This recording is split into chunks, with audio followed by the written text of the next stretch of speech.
네, 요즘에 중동 지역에 이제 전쟁이 좀 터졌어요.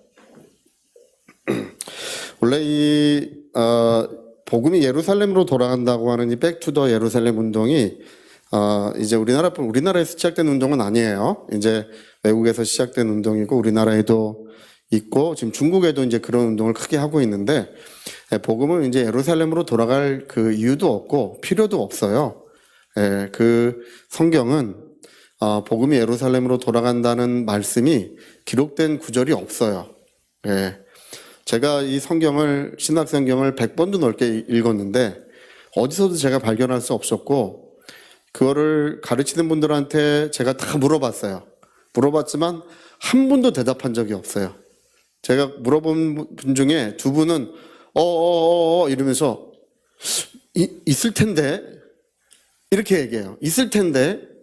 그러니까 가르치시긴 하지만 성경에 근거가 없다는 사실을 생각해 본 적이 없는 거예요. 여러분, 우리는 성경 안에서 진리를 가르쳐야지 성경을 넘어서면 안 됩니다.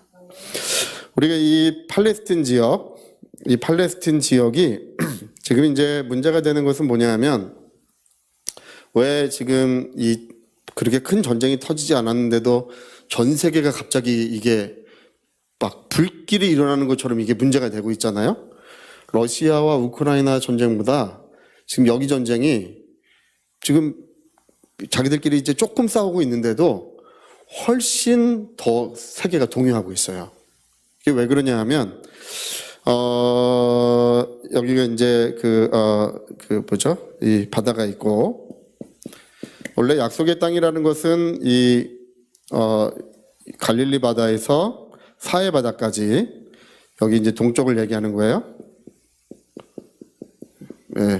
요 바다의 동쪽. 근데 요 지역인데, 요만큼 지역인데 여기에 요 사해 옆에 뭐가 있냐면 이제 예루살렘이라는 곳이 여기 있잖아요. 그렇죠? 너무 조그매서 안 보이죠? 좀 크게 그릴 걸. 하여튼 있다고 칩시다. 예루살렘이라는 곳이 있는데, 이게 이제 문제가 뭐가 되냐면, 그 옛날에 그 AD 600년 초 610년 정도 된 것 같아요. 이제 그 무하마드가 이제 동굴에서 계시를 받았다고 이렇게 얘기하잖아요. 무하마드. 그 모슬렘이 이제 시작되죠. 모슬렘의 최대 성지가 3군데가 있어요. 그 계시를 받은 거기도 최대 성지지만 여기가 최대 성지 중에 한 곳이에요. 예루살렘이. 무하마드도 여기서 승천을 했다. 여기서 누가 승천하셨습니까? 예수님이 죽으시고 승천하신 곳이잖아요. 예수님은 예루살렘 영문 밖에서 죽으시고 또 거기서 맨니 되는 감람산에서 승천하셨어요. 할렐루야. 성전이 지어져 있는 여기에서 무하마드도 여기서 승천했다고 이제 주장을 하는 바람에, 여기가 이 예루살렘이라고 하는 이 작은 도시, 별로 크지 않은 이 도시가 유대교의 최대 성지죠. 유대교는 지금 전 세계의 경제나 이런 특히 금융이나 이런데 굉장히 그 힘을 갖고 있어요. 어떤 문화적으로도 그렇고, 교육 분야도 그렇고 아주 굉장히 큰 힘을 갖고 있는데, 유대교의 성지이고 또 카톨릭 교회의 성지겠죠, 그렇죠? 그 다음에 우리 개신교의 성지겠죠. 그 다음에 여기가 모슬렘의 성지예요. 모슬렘. 이게 여러분 관련된 인구나 이 사람들이 어마어마해요. 세계에서 가장 큰 모슬렘 국가는 인도네시아입니다. 인도네시아는 1억 몇천만 명이 전부 모슬렘인들이에요. 그 모슬렘이 10억이 넘어요. 이 인구가. 어마어마해요. 우리 개신교도 거의 한 8, 9억, 이것도 한 6, 7억? 이제 유대교는 이제 많지는 않아요. 많지는 않지만 영향력이 큰 거예요. 이 모든 종교, 이 세상에 있는 이 거대 종교의 가장 핵심적인 곳이 이제 여기 조그만 예루살렘이에요. 그래서 여기에 그 뭐가 있냐면 모슬렘의 성지에 황금 사원이 지어져 있어요. 황금 사원. 황금 사원이 지어져 있어가지고 여기를 두고 지금 여기를 두고 이제 그 누구죠? 이 클린턴 대통령 때 이제 시간이 좀 많이 지났죠. 이제 클린턴 대통령 말기에 이제 북한이 클린턴 대통령을 초청을 했었어요. 김정일이 클린턴 대통령을 초청을 했었어요. 그래서 남북 평화 회담을 진행하자 이렇게 했는데 그때 하필 또 28 평화 회담, 이스라엘과 팔레스틴의 평화 회담이 그때 동일하게 진행이 됐어요. 그래서 클린턴 대통령 말기에 둘 중에 하나만 할 수 있으니까 시간상 어느 쪽으로 해야 되느냐? 평양엔 가지 마라 그랬어요. 사람들이 다 미국에서 미국 국무부나 이런 데서 평양 가지 마라. 거기 가봐야 뭐 아무 득이 없으니까 미국 대통령의 별장 우리 이번에도 우리 윤석열 대통령이 일본 총리랑 미국 대통령이 이렇게 세 사람 만난 곳이 캠프 데이비드 별장이라는 곳이 있잖아요. 그 캠프 데이비드에서 클린턴이랑 그 팔레스틴 해방기구 아라파트랑 그 다음에 샤론 총리, 그때는 이스라엘 총리가 전 세계에서 가장 존경받는 샤론이 이스라엘 총리였어요. 예. 그분은 전 세계에 가장 존경받는 지도자였어요. 그래서 그때 이 두 지도자는 더 이상 사람을 죽고 죽이는 일은 없어야 된다. 팔레스틴 지역에서 더 이상 이 적대적인 관계를 이제 끝을 내자. 그래서 캠프 데이비드에서 이 세 사람이 모였어요. 모여가지고 회담을 하는데 역시 이제 샤론 총리가 대단한 사람이에요. 내가 이 지역에서 큰 도시들을 양보해 줄게. 큰 도시들을 양보해 줄게. 대신 예루살렘을 반쪽씩 나눠서 통치하고 있는데 반쪽을 달라 그랬어요. 줄 수 있겠어요? 이거 왜 못 주냐 하면 여기를 둘러싸고 있는 이 중동 인도네시아까지 그 모슬렘 지역권 있잖아요. 이걸 절대 양보할 수가 없는 거예요. 그러니까 이제 아라파트가 굉장히 주저했어요. 아라파트는 이제 PLO 의장이었죠. 팔레스틴 해방기구 의장이었어요. 아라파트가 굉장히 고민을 많이 했어요. 마음 같으면 예루살렘 반쪽 주고 큰 도시들을 얻어가지고 이 이스라엘을 공동 지배하고 싶죠. 자치정부를 만들어서 이스라엘을 나눠가지고 공동 지배하고 싶은데 이걸 돌아가서 감당할 방법이 없는 거예요. 그래서 이 두 지도자가 결국은 거기에 서명을 못했어요. 네. 이제 클린턴 대통령이 굉장히 이제 중재를 했는데 아무리 중재를 해도 이게 이제 양보가 안 되는 거예요. 우리 기독교에서는 당시에 굉장히 논란이 뭐냐면 기독교에서도 역시 절대 예루살렘은 넘겨줘서는 안 된다. 미국뿐 아니라 뭐 기독교 국가들은 전부 다 예루살렘을 넘겨줘서는 안 된다고 이제 했고, 그래서 이 예루살렘을 두고 치열한 협상을 한 결과 결국 이제 이 회담은 이제 제대로 안 됐어요. 그래가지고 이제 어떤 지구를 정해하고 이제 가자 지구랑 요쪽 동네 요쪽에 좀 정해가지고 둘 쪽을 가자는 조금 해요. 두 곳을 정해서 이제 팔레스틴 자치 해방기구를 만들어서 통치를 시작했는데 투표를 하고 정부를 구성했는데 어떻겠습니까? 자치권이 안 되는 거예요. 네.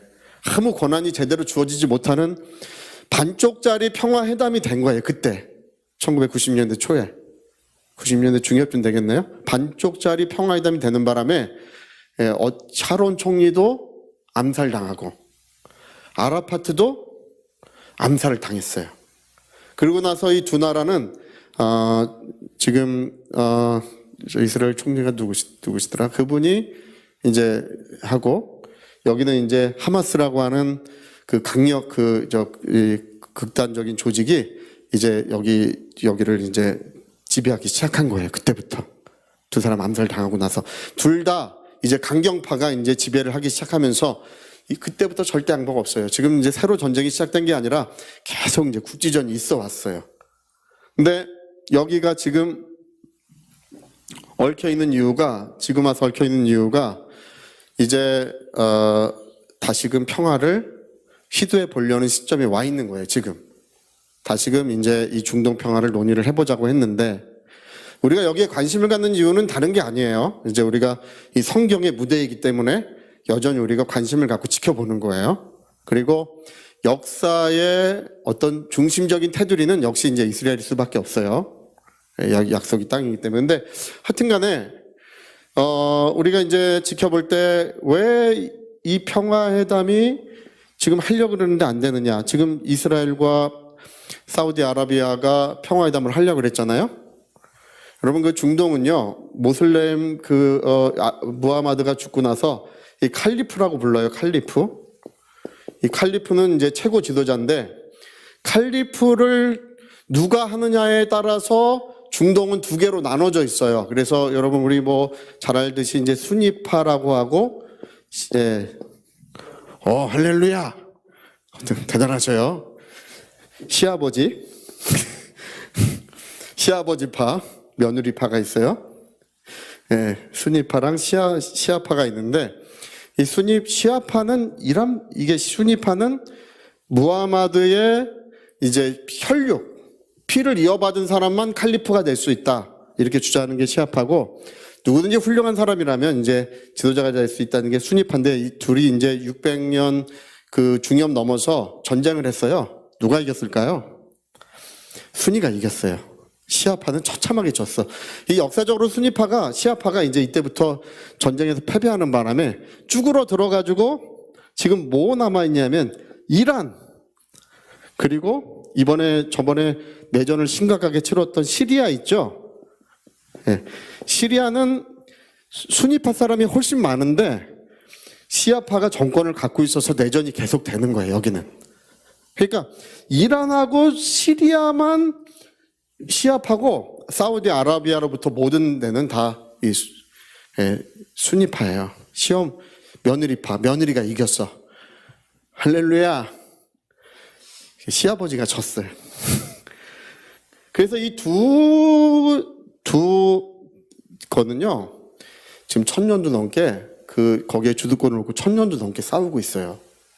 모든 것은 이 두 파의 헤게모니 싸움, 거기 중동 지역을 놓고 어떤 주도권 싸움을 하는 거에 모든 게 맞물려 있어요. 근데 이 두 파가 어쩔 수 없는 게, 이 두 파가 갑자기 다 일심단결을 할 수밖에 없는 게 예루살렘이에요. 이번에 이제 수니파의 가장 큰 나라가 사우디아라비아고 시아파는 이란이잖아요. 이 수니파 사우디아라비아가 이제 이스라엘과 국교를 맺고 평화하려고 그러는데, 이란이 그 하마스에 다 대줘가지고 폭격한 거 아니에요? 그러면 이 수니파들은 전부 다, 이 못된 놈들, 지네들이 나쁜 일을 했구나, 이렇게 하지 않아요. 다 예루살렘을 옹호하면서 다 단결해버리는 거예요.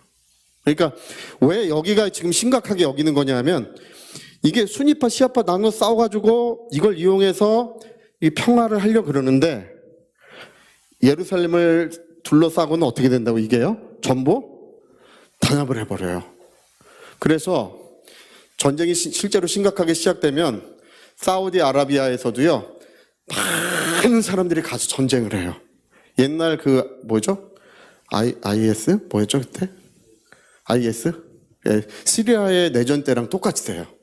시리아의 내전 때 미군이 들어가고 누가 들어가도 내전이 끝나지 않는 게, 그게 여러분 사우디아라비아나 이런 데 중동 지역에서 이 중동에 들어가는 비용들은 무조건 2%는 종교적으로 쓰이게 돼 있어요. 어마어마한 오일머니가 들어가잖아요. 거기 2%는 다 돈을 이 종교적인 것에 쓰게 돼 있는데, 그러면 그 오일머니가 다 이쪽으로 들어가 버려요. 그리고 사람들이 몰려가요, 그때부터. 그럴까봐 지금 급하게 막 움직이고 있는 거예요. 만약에 이제 그렇게 시작되면 여기는 이제 답이 없어요. 그렇게까지 나가면. 그래서 이란이나 사우디아라비아나 이런 주변 국가에서 순위파 시아파 상관없이 지금 여기 시리아도 지금 시리아 반군이 막 여기다가 폭격을 하고 헤즈볼라? 네, 헤즈볼라가 폭격을 하고 레바논. 야, 진짜 레바논 생각하면 정말 너무 안타까운 곳이 레바논이죠. 레바논은 원래 기독교 국가였습니다. 기독교 국가인데 이 중동에 전쟁이 많이 나니까 난민이 많이 났잖아요. 80년대. 그래 모슬렘 난민들을 기독교인들이 마음이 따뜻하잖아요. 모슬렘 난민들을 다 받아줬어요. 그랬더니 받아준 모슬렘 난민들이 기독교인들을 전부 죽인 곳이 레바논이에요. 그래서 80년대 기독교인들이 어마어마하게 죽었어요. 중동 사람은 안 받아주는 게 좋아요. 할렐루야! 안 받아.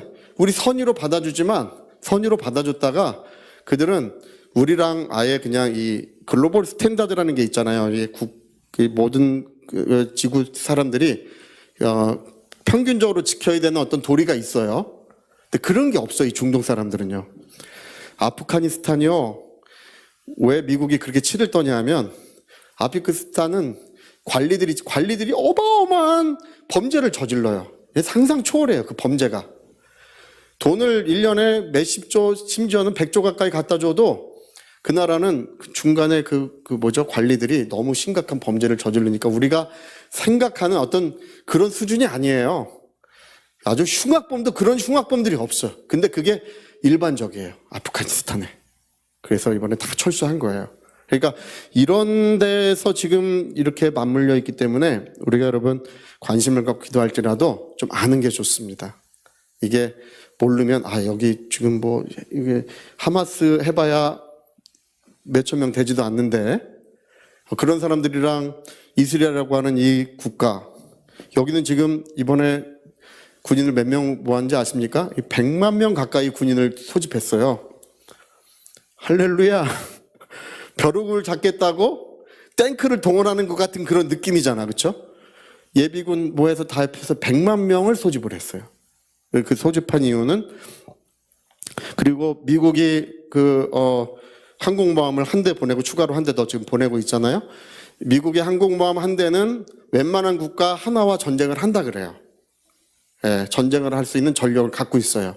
근데 두 개나 지금 여기를 서둘러서 이쪽에 보내는 이유는 지금 이게 화약이 폭발할까봐 그러는 거예요. 터지면 감당할 수 없어요. 이게 옛날에 시리아 같은 경우는 그래도 난데 여기는 뭐 때문에 그런다고요? 예루살렘을 둘러싸고 지난 1000년 이상을 대립하고 있기 때문에 이게 뿌리 깊고 어마무시한 거예요. 이게 우리 기독교인들은 양보할 수 있다? 네, 제가 비밀을 가르쳐 드릴게요. 우리는 있어요. 할렐루야! 네, 우리는 있어. 우리는 주님은 분당으로 오시면 좋겠죠. 다시 오실 때. 예전에 호평동에 교회가 진짜 많았어요. 호평동은 한직건너 하나가 교회였어요. 그래서 주님이 오시면 그 천마산 기도원 밑에 있잖아요. 천마산 기도원의 영적인 영향으로 그 밑에 교회가 많았어요. 예, 주님이 오시면 글로 오신다는 얘기도 있었어. 근데 주님이 오시면 어디로 오실게? 주님은 가심을 본 그 모습 그대로 시온에 오시는 거죠. 시온산에 오시는 거예요. 다시 글로 오시는 거예요. 그래서 예루살렘이 어떻게 되든지는 그렇게까지 기독교에는 중요하게 여기진 않아요, 원래는. 근데 잘 모르는 사람들은 그냥 이게 다 중요한 것보다 생각하는 거예요. 그래서 기독교에도 이제 개신교도 이제 양보 없어요. 여기에 대해서. 그러니까 미국은 개신교세가 세잖아요. 미국이라고 하는 나라는 침례교의 교세가 굉장히 세요. 네, 그 영향력이 엄청나요. 그래서 미국도 이제 이 예루살렘을 둘러싸고는 다 아주 시급하게 아주 위급하게 움직이는 거예요. 그래서 우리가 이제 이런 것들을 좀 이해를 하시면서 저희가 지금 푸틴 대통령이 그 군사작전 한다고 지금 우크라이나 쳐들어갔잖아요. 그러는 바람에 물가가 올랐잖아요. 물가가 미국에서 10% 정도씩 1년에 10% 오르니까 금리를 올렸잖아요. 금리. 예? 금리가 지금 엄청나게 올랐잖아요. 그게 전쟁의 영향이에요. 그래서 우리가 이자를 많이 내요. 할렐루야. 그 푸틴 때문에 제가 손해를 엄청 보고 있어. 예? 제가 1년에 우리가 1년에 이자가 3,600만 원 나갑니다. 3억 6천만 원. 1년에 3억 6천만 원 나갑니다. 매년 1년에 3억 6천만 원씩 앞으로 1년 더 내야 될 것 같아요. 이제 그다음부터는 좀 줄어들겠죠. 예. 3억 6천만 원씩, 그러니까 한 달에 3천만 원씩 이자 나가요. 할렐루야! 그거 제가 내고 있어요. 할렐루야! 3천만 원씩. 우리 교회 저 사례들 드리는 것도 교회 헌금에서 다 안 나와요. 그래서 그것도 몇백만 원 더 추가 지출되고 있어요. 예. 예? 누구 때문에 그런다고요? 푸틴 때문에 그래. 이거 전쟁 좀 빨리 끝내지. 생긴 것도 좀 악당처럼 생겼잖아요, 그 사람. 할렐루야. 근데 우리는 지금 그게 문제가 아니라, 그거는 우리 교회는 괜찮습니다. 예, 우리 교회는 아무 문제 없어요. 예. 근데 문제는 여기가, 이쪽은 중동은 이제 에너지 자원 뭐 이런 게 이제 크게 맞물려 있는 곳이고, 유럽 바로 옆에 있잖아요. 예. 그래서 이쪽 지역은 실제로는 이제 문제가 많이 돼요. 이쪽 지역이 이제 화약이 터지면 그 폭탄은 전 세계에 터지는 거랑 똑같아요. 예, 이게 기도할 제목입니다. 꼭 북한이 우리나라 쳐들어와야 기도하는 거 아니에요. 지금 푸틴 때문에 난리야. 할렐루야. 밤에 잘 때 기도할 때 이러자. 아이고, 푸틴 때문에 주여. 그 푸틴님 어떻게 좀 해주십시오. 전쟁 좀 끝나게, 예? 해주십시오. 이렇게 하고 있는데, 근데 우리 교회는 아무 문제 없습니다. 괜찮은데, 문제가 되는 것은 누구냐 하면, 이제 실제로 문제가 되는 것은, 여기는 이제 한번 휩쓸리면 정말 이게 어떻게 문제가 될지 예측이 불가능해요. 전 세계 경제가 어떻게 그게 날아갈지, 어떻게 그게 침몰할지, 그걸 예측이 불가능해요. 그래서 지금 이 하마스랑 이거 지금 하는 여기서 끝나야 돼. 그래서 지금 이제 탱크 몰고 이제 그 가자지구로 진격해 들어간다는 거 아니에요? 그렇게 되면요, 이제 이게 이 중동 지역의 여론이 어떻게 흐를지를 지켜봐야 되는데, 저는 말려드는 게 아닌가? 그런 생각도 좀 들어요. 말려들지 말고 시간을 두고 좀 작전을 해야 되는데, 이 이스라엘 사람들도 분노가 지금 어마무시하기 때문에 갑자기 그 휴양지에 이 하마스 대원들이 와가지고 이스라엘 군인들 500명 끌고 가고, 그 사람들을 1000명 이상을 휴양지에서 노는 사람들을 전부 다 사살한 거 아니에요? 예, 그 민간인들을. 예, 그렇기 때문에 이게 지금 쉽게 끝날 것 같지 않아요.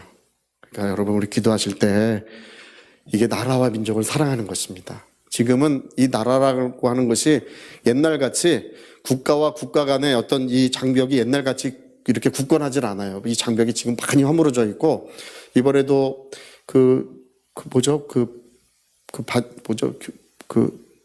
코로나 팬데믹이 있었잖아요. 전 세계가 다 그냥 병들어 버리는 거예요. 전 세계 경제가 다 같이 무너지고, 이게 이제 우리나라로 끝나거나 그 나라로 끝나는 법이 별로 없어요. 그러니까 지금은, 옛날에는 북한을 주여, 옛날에 우리 기도할 때 김일성 예수 믿게 해달라고 그렇게 기도했어요. 옛날에 교회 처음 갔을 때. 할렐루야. 예수 믿었어요? 안 믿었어요? 안 믿은 것 같아. 또 김정일 예수 믿게 해달라고 또 기도해. 네, 그런 기도보다도 지금은 우리가 이 나라와 민족을 위한, 또는 이것이 전 지구적인 것이 돼버리고 말았어요. 이제는 이것이 다 맞물려 돌아가고 있고, 실제로 우리 피부에 와 닿고 있는 것입니다. 옛날에 국가의 경제라는 것이 우리 개인과는 무관하다고 생각했는데, IMF 때 그게 다 달라졌어요. IMF 때 국가 경제라는 게 아주 그냥 우리 개인과 굉장히 밀접하구나, 이제 이런 걸 알게 됐는데, 이제는 이 전 세계의 어떤 이 흐름이나 이런 것들이 우리 개인들에게 직접적인 영향을 주기 시작했습니다. 그래서 이 일들을 위해서도 기도하실 때 우리가 여기서 뭐 아픔 당하는 분들 뭐 이런 것도 있지만, 그러나 이런 고통이나 아픔은 실제로 전 세계에 확산될 수 있고 우리 모든 가정들에게 확산될 수 있고, 지금은 경제가 무너졌다는 것은요 정말, 그리고 지금 날씨 얘기 많이 하는데 이번에 날씨가 기상 관측 이래로 제일 뜨거웠다는 얘기도 있고 인류 역사 이래로 제일 뜨거웠다는 얘기도 있어요. 예. 인류 역사 이래로 지구가 제일 뜨거웠다 그런 얘기도 있어요. 근데 이게 지금 기상학자들은 시작이라 그러더라고요. 이게 이제 우연히 어쩌다 한번 일어나는 것이 아니라 라디뇨? 엘니뇨. 엘니뇨 현상이 이제 앞으로 계속될 것이다. 뭐 그런 예측이 이제 강합니다. 그러면 문제가 되는 건 식량이 문제가 돼요. 우리나라 식량 자급률이 얼마인지 아십니까? 우리나라 식량 자급률이 이제 50% 정도로 밑으로 떨어져 있어요. 식량 안보를 지키려면 60%나 55%를 지켜야 됩니다. 그 밑으로 떨어지면 이제 세계 기후가 어느 순간 한순간에 이렇게 식량이 문제가 될 때 국가의 졸림 위기가 와요. 네, 지금 그런 시대에 우리가 살고 있습니다. 그래서 나라와 민족을 위해서도 계속 기도해 주시고, 이 위기의식이라는 건 우리 그리스도인들에게 필요한 것입니다. 우리 심령은 평안하고 하나님의 은혜가 충만해야 되지만 이런 위기의식을 갖고 기도해야 될 줄로 믿습니다. 할렐루야. 자, 우리 같이 한번 기도하시겠습니다. 우리 한번 기도하실 때, 이 예루살렘을 둘러싼 이 갈등은 지금도 계속되고 있습니다. AD 70년경에 70년 10월 그 로마의 장군이 그 예루살렘 진격을 명했을 때, 그 예루살렘이 무너졌어요. 1945년 돼서야, 1940년도 돼서야 다시 이제 회복됐습니다. 그 세월 동안에 이제 무너졌던 곳이 다시금 이제 회복됐는데, 이제 지금 그곳을 두고 다시금 큰 분쟁이 일어나고 있습니다. 하나님, 이 나라를 지켜주시고 또 교회들을 지켜주시고 하나님의 복음의 역사를 지켜주십시오. 함께해 주십시오. 우리 위하여 같이 한번 기도하시겠습니다.